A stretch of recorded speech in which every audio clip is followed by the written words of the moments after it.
Minecraft is a sandbox game that allows players to explore and create virtual worlds made up of blocks, where they can gather resources, craft tools and items, build structures, and interact with the environment and other players. It offers endless possibilities for creativity, adventure, and survival in a pixelated open-world setting. Welcome to the Minecraft Guide. Follow me, XBenSage, as I guide you through the basics of crafting, surviving, and building. Now that you are acquainted with the biomes, inhabitants, and structures in the Nether, let us discuss the naturally occurring minerals and ores we can collect in this hellish dimension. Most of the Nether landscape is made of this red netherrack, which can be set on fire by various elements and will remain on fire until extinguished. The floors, walls, and ceilings of the Nether landscape contain patches of nether gold and quartz ores. Mining nether gold ores with a regular pickaxe can yield 2 to 6 gold nuggets. With a Fortune 3 enhanced pick, you can get an average of 8.8 nuggets per ore.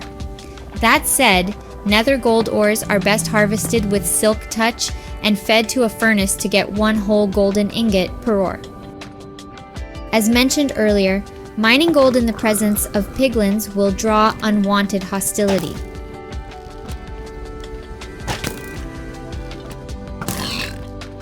Mining nether quartz ore yields nether quartz, a valuable item in making advanced redstone components such as daylight sensors, observers, and comparators. These are covered in their own dedicated guide. Nether quartz can also be crafted into blocks, stairs, slabs, and pillars for a luxurious white building block set. But considering the amount of quartz to collect to make one block, it's mainly reserved for highlights in your builds.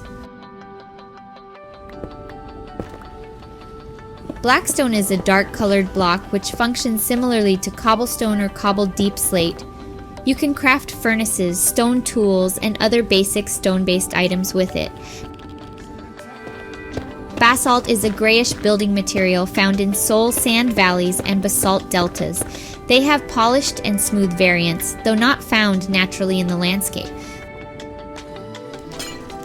Glowstone clusters are found in the ceilings and will drop glowstone dust when mined. The dust version can be used in alchemy, or crafted back into the light-emitting block. The spectral arrows we showed you in the combat episode are crafted from 4 pieces of glowstone dust and an arrow. I prefer to get it by trading with piglins, though.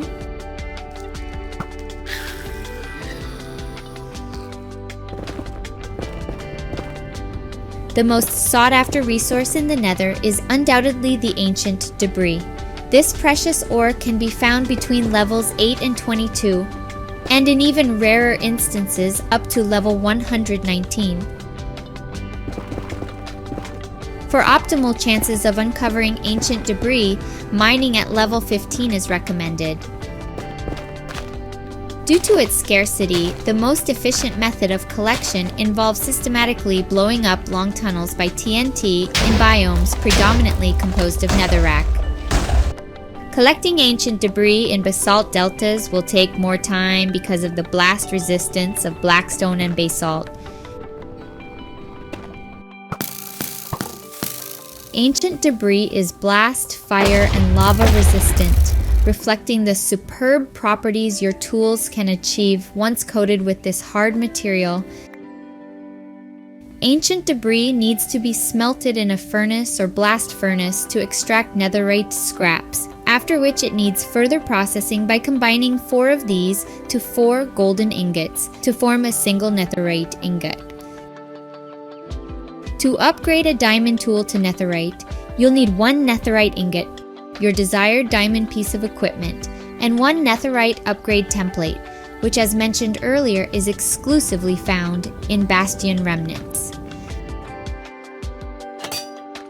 Before doing that though, duplicate your netherite smithing template for future upgrades, because the upgrade process in a smithing table will consume the template. Duplicating the netherite smithing template requires 7 diamonds, 1 netherrack, and the template. This recipe is also how the armor trim smithing templates are duplicated. Armor trims will be discussed in a separate episode. One netherite tool will cost you 4 ancient debris, 4 golden ingots, plus an upgrade template. The upgrade is done in a special workbench called smithing table. It's cheap enough to make, utilizing just 2 iron ingots and 4 wooden planks.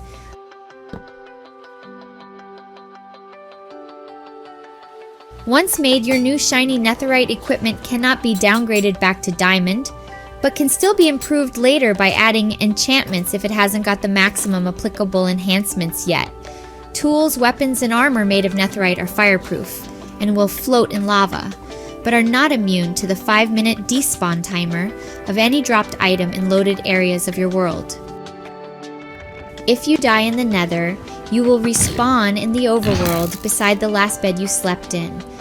Beds don't work in the Nether, and any attempt to sleep on them will result in a fiery explosion.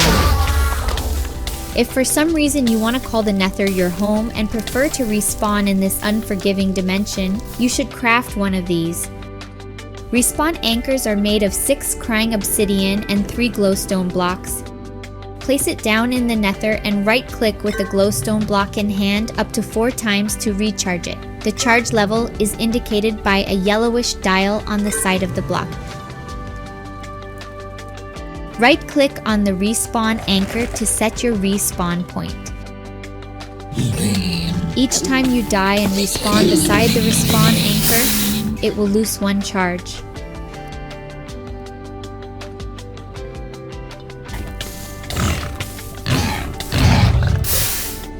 Once depleted, you will respawn back in the world spawn point in the overworld, not in your last bed, so remember to top up your respawn anchor with glowstone blocks. Respawn anchors, like beds, cannot be used in other dimensions and will explode upon use. The Nether has another interesting feature. You can use a network of nether portals to cover long distances of travel. Each block traveled in the Nether is equivalent to 8 blocks in the overworld. Meaning, if you entered the Nether, traveled 100 blocks, and exited to the overworld using a new portal, you will be 800 blocks from your point of origin.